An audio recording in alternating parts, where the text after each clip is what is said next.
कि हमारा एक सवाल है, क्योंकि इतने से हम प्रोटेस्ट कर रहे हैं और बार बार ये बयानबाजी आ रही है कि ऐसे बैठे हैं। तो हमारा ये सवाल है सर से कि जब वैकेंसी 1356 थी तो आपने मेडिकल के लिए 3300 बच्चे क्यों बुलाए। और मैं हमारी ये अपील है कि जो हमारी अपील होम सेक्रेटरी जी से, प्रेसिडेंट ऑफ इंडिया से, MOS PMO से और प्रेसिडेंट ऑफ इंडिया से, इनसे अपील है कि सर इस मामले का थोड़ा संज्ञान लें और ज़रा पता लगें कि किस कंडीशन में, जब आपके पास इतनी वैकेंसी थी तो आपने इतने ज़्यादा जो एस्पिरेंट्स हैं उनको क्यों बुलाया, कैंडिडेट्स को क्यों बुलाया।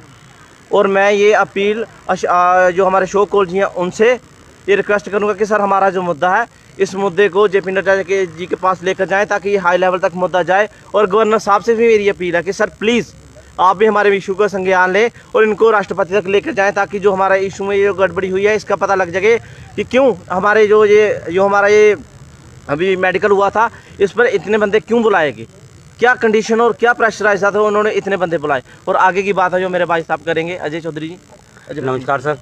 अच्छा सर, साढ़ा जो मसला चला करता वो कम से कम भी उन्हें सर 50+ डेज हुई ने उस चीज़ की सर असें सारे अपना मुद्दा रखा, रैना साहब होंदे रखा, PMO साहब होंदे रखा।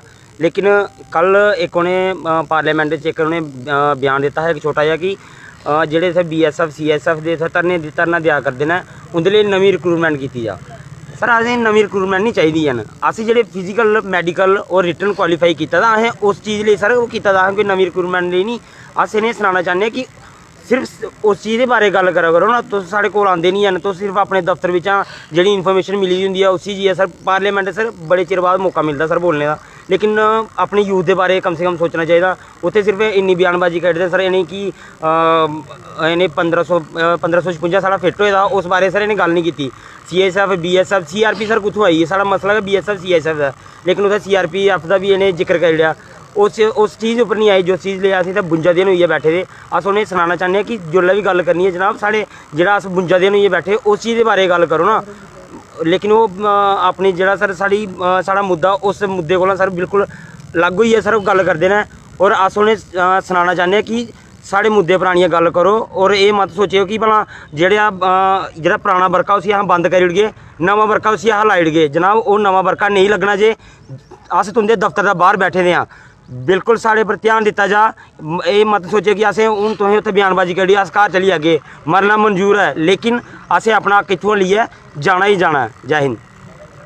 और अगली गल साढ़े नीरज भाई जी बताएंगे। सर पहली बात तो जैसे हमारे भाइयों ने पहले मेडिकल की बात की एंड आफ्टर दैट स्टेटमेंट की बात की जो हमारे MP साहब पार्लियामेंट में देते हैं, तो पहले मैं इसको कंक्लूड करता हूँ पूरे मसले को। जैसे फर्स्ट ऑफ ऑल जो हमारा मेडिकल हुआ, ठीक है, हम मानते हैं कि हमें अब्जॉर्ब नहीं किया गया, लेकिन हम एक सवाल पूछते हैं कि अगर 1356 वैकेंसीज थी तो ज़्यादा से ज़्यादा 10 से 20% बच्चे उठाए जाते, मतलब कि 1600 या 1700 उठाए जाते। आपने डबल से ज़्यादा बच्चे उठाए, तो हम पूछना चाहते हैं ये सवाल कि किसके ऑर्डर पे, किसकी परमिशन के ऊपर आपने इतने ज़्यादा बच्चों को ऑब्जॉर्व किया गया एंड आफ्टर दैट उनको डिस्क्वालीफाई भी कर दिया गया। इसका हम सबसे बड़ा अगर हमारा कोई सवाल है तो मेडिकल का है कि जब आपने इतने बच्चों को लेना नहीं था, इतने बच्चों को उठाया क्यों गया। एंड सेकंड थिंग कि जब आप पार्लियामेंट में बैठते हैं, अब पार्लियामेंट में हर एक को मौका कंटिन्यूसली नहीं मिलता बोलने का, लेकिन जब आपको मौका मिला तो आप कहीं ना कहीं उसका यूज़ तो कीजिए अच्छे से, आप मिस यूज़ तो ना कीजिए। हमें खुशी हुई जब उनका स्पीच सुन रहे थे कि उन्होंने BSF CSF का नाम लिया, लेकिन उन्होंने एडिशनल CRPF का नाम ले लिया, तो कहीं ना कहीं SSC को जोड़ रहे हैं, क्या करें हमें कुछ समझ नहीं आई। अगर आप इतनी बड़ी पार्लियामेंट में अगर कोई आप स्पीच देते हैं, कोई बात करते हैं, तो कहीं ना कहीं आपके ऊपर पूरे देश की जिम्मेदारी होती है, आपकी स्टेट या UT की जिम्मेदारी होती है, जिसके बिहार पे आप जाके वहाँ पे बात को रिप्रेजेंट करते हैं। तो सर ने वहाँ पे बात की कि हम एक रिक्रूटमेंट निकालेंगे, इनको भर्ती कराएंगे। तो अगर ऐसा वो बोल रहे हैं, हमारी तो एज हो गई है, तो अगर बच्चों की रिक्रूटमेंट कराएंगे तो कहीं ना कहीं तो कॉन्स्टिट्यूशन चेंज हो जाएगा, भर्ती का सिस्टम चेंज कर देंगे, एज का सिस्टम चेंज कर देंगे।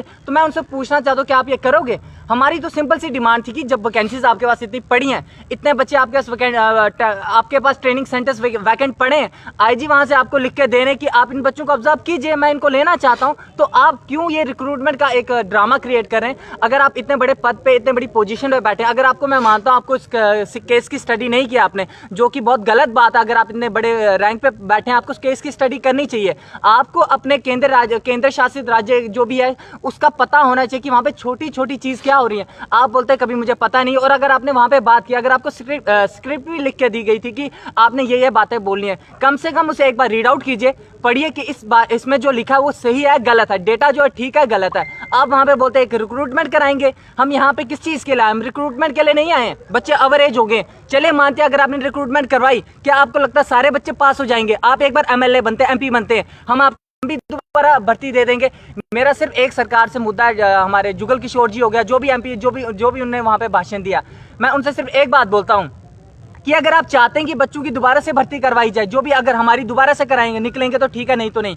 तो मेरी भी सरकार से अपील है कि MP साहब की भी दोबारा से इलेक्शन करवाई जाए। अगर वो जीते हैं तो हम दोबारा से फिर अपनी भर्ती करवाएंगे। अगर वो दोबारा इलेक्शन नहीं जीत सकते, टाइम पीरियड जब तक कंप्लीट नहीं होता, तो हम क्यों दोबारा भर्ती दें?